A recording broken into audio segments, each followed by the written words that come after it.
Depois das despesas com festas de fim de ano e férias, é hora de comprar material escolar. Pais de alunos percorrem papelarias e livrarias em busca dos melhores preços.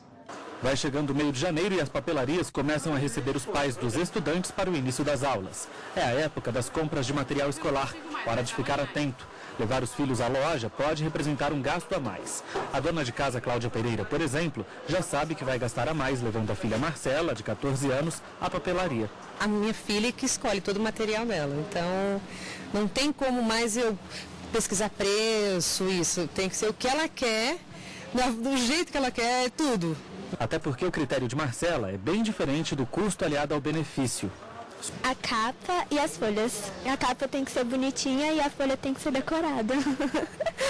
Já a funcionária pública, Cristiana Vilas Boas, até arriscou levar os filhos à papelaria. Mas, para não sair no prejuízo, faz pesquisa de preço e compra em várias lojas se preciso. A gente tem que fazer sempre pesquisa, né? Porque a diferença, assim, irrisória, assim, qualquer coisinha você ganha muita coisa em cima do preço.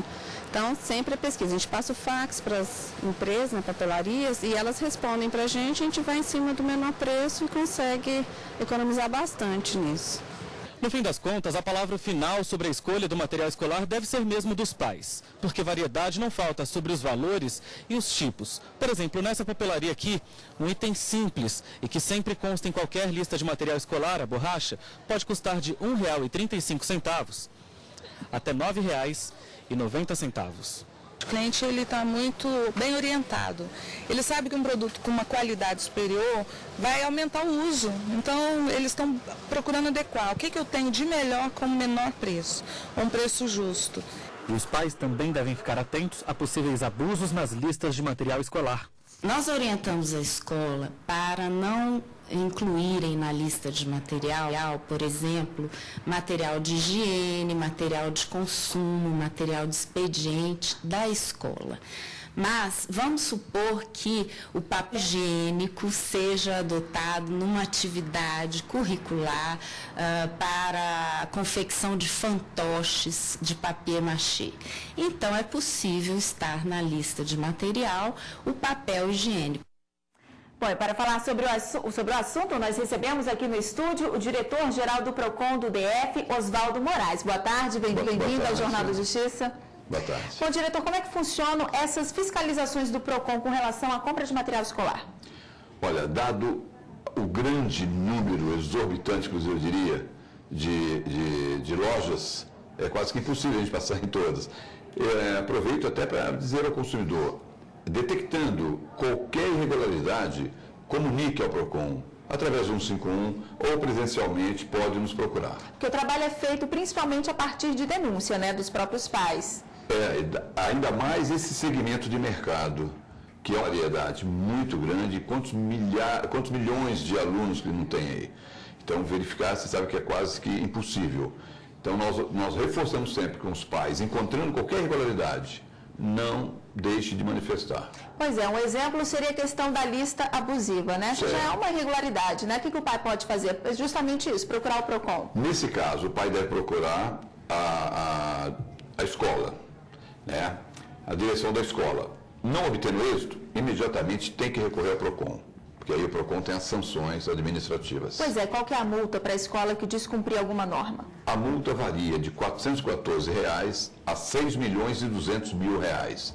É evidente que a aplicabilidade dessa multa depende de alguns critérios, tais como a gravidade da infração, reincidências e também o potencial econômico financeiro daquele estabelecimento. Outra questão complicada também com relação à compra do uniforme escolar. Algumas escolas têm exclusividade na venda. Se o pai acha aquele preço abusivo, o que ele pode fazer? Como negociar isso? Ele tem a liberdade, inclusive, de verificar se alguém fabrica, mas tem que ser também idêntico, porque imagine você como que não seria cada um mandando fazer fora.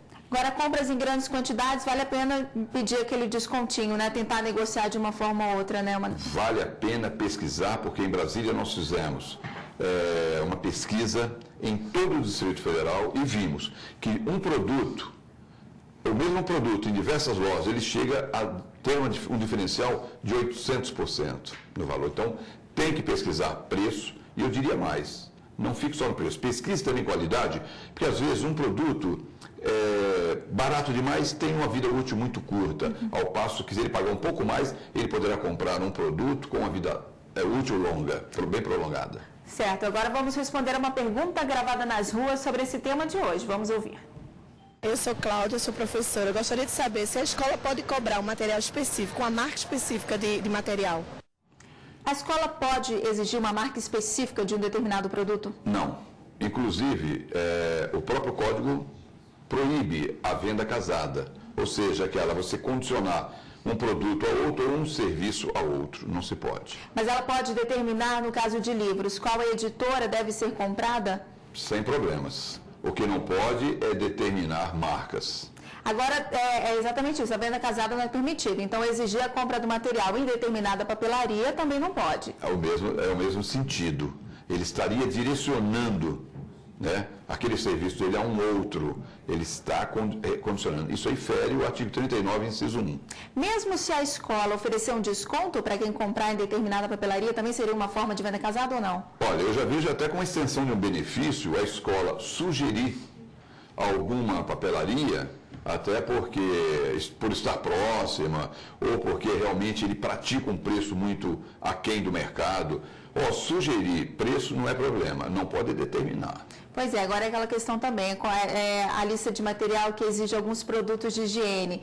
Isso já não deveria estar embutido na mensalidade da escola, ou eles podem cobrar isso na lista de material escolar? Olha, a própria Lei 9.870 veta isso aí, não pode. O próprio Código de Defesa do Consumidor também.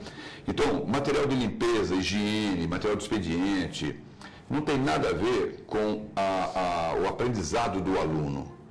Então, não se pode. Esse é um custo que tem que ser absorvido pela instituição de ensino. Ok, temos mais uma dúvida para responder. Vamos ouvir. Meu nome é Luciano, sou frentista, moro no Guará 2, na QE 40.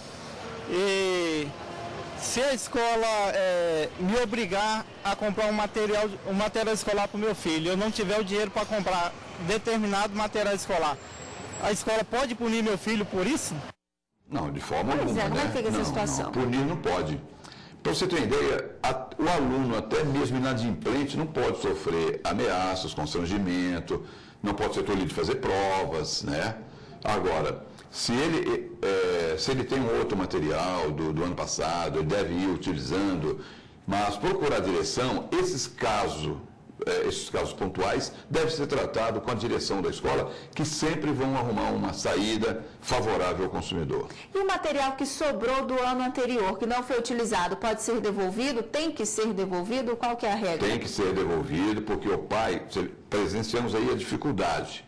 Então, se ele comprou uma relação que já foi solicitada pelo estabelecimento de ensino, houve sobra, tem que ser devolvido, porque é do aluno aquilo. Sim, agora, olha só, os livros são muito caros, normalmente são muito caros, né? A escola, ela tem um prazo X que ela deve ficar com determinada editora, por exemplo, a cada 2 anos ou a cada 3 anos tem que ficar com essa editora, porque isso até facilita para o pai que tem 2 filhos em idades próximas, né? Acabar aproveitando o mesmo material didático. Há uma regra nesse sentido? Você percebe que você pega o ensino fundamental, o livro que se adota ali vai até da primeira à última série e assim por diante. Então não há como mudar a regra do jogo no meio do jogo. Tá, ok. Tá. Bom, temos mais uma dúvida para responder. Vamos ouvir.